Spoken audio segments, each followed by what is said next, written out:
বিরুদ্ধে একমাত্র আল্লাহর রাসূলের হুকুম হলো মান সাব্বা নাবিয়্যা ফাকতুলু।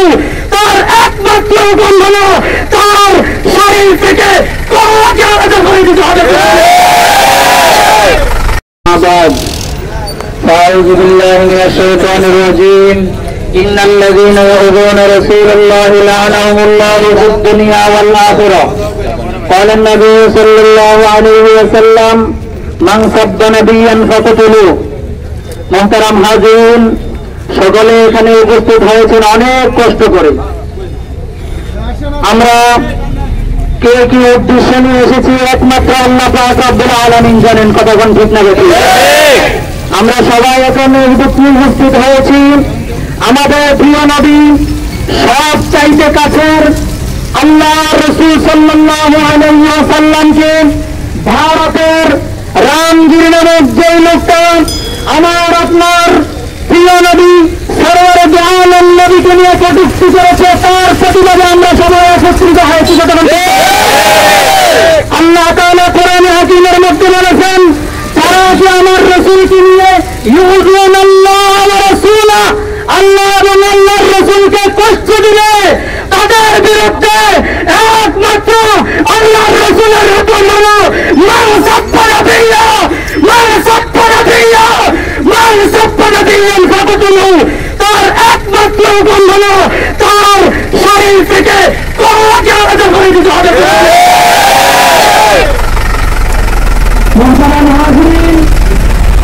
আমরা আমাদের দেশ পর্যায়ে যারা আছে, যারা একেবারে উচ্চ পর্যায়ে আছেন, তাদেরকে আমরা লক্ষ্য করে বলতে চাই, ডক্টর ইউনূস সহ যারা কি উচ্চ পর্যায়ে আছেন তাদেরকে লক্ষ্য করে বলতে চাই, আমাদের এই বিক্ষোভ সমাবেশ ভারতকে গিয়ে আমরা কিছু করতে পারবো না। কথা বলেন ঠিক না বেশি?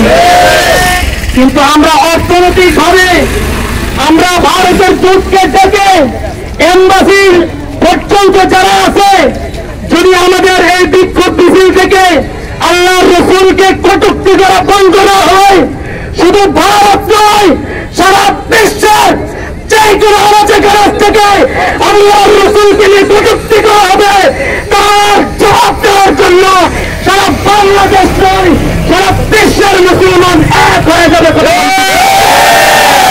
আমরা শেষ পর্যন্ত একটা দাবি জানাতে চাই, যদি আমাদের এই দাবি গৃহীত না হয়, বাংলাদেশের মধ্যে যে সমস্ত রাষ্ট্রের এমবিসি গুলো আছে তাদের কাছে ডেকে তাদেরকে তলব করে আমাদের এই কথা জানিয়ে দেওয়া হোক যে আমাদের রাসূলকে নিয়ে, আমার বাবাকে নিয়ে গালি দেখ, আমরা কিছুই বলতে রাজি নয়, আমরা সহ্য করে নিব। আমার দাদাকে নিয়ে গালি দেওয়া হোক, আমরা সহ্য করে নিব। কিন্তু যদি আমার রাসূলকে নিয়ে কটূক্তি করে, যেই জিহ্বা দিয়ে যেই হাত দিয়ে আল্লাহর রাসূলকে কটূক্তি করবে, ওই হাত ভেঙে দিতে বাংলার মুসলমান প্রস্তুত আছে। কথা বলতে যেই জিহ্বা দিয়ে যেই জবান দিয়ে আমার রাসূলকে কটূক্তি করবে, তার জিহ্বা টানে ছেড়ে দেওয়া হবে। কথা বলতে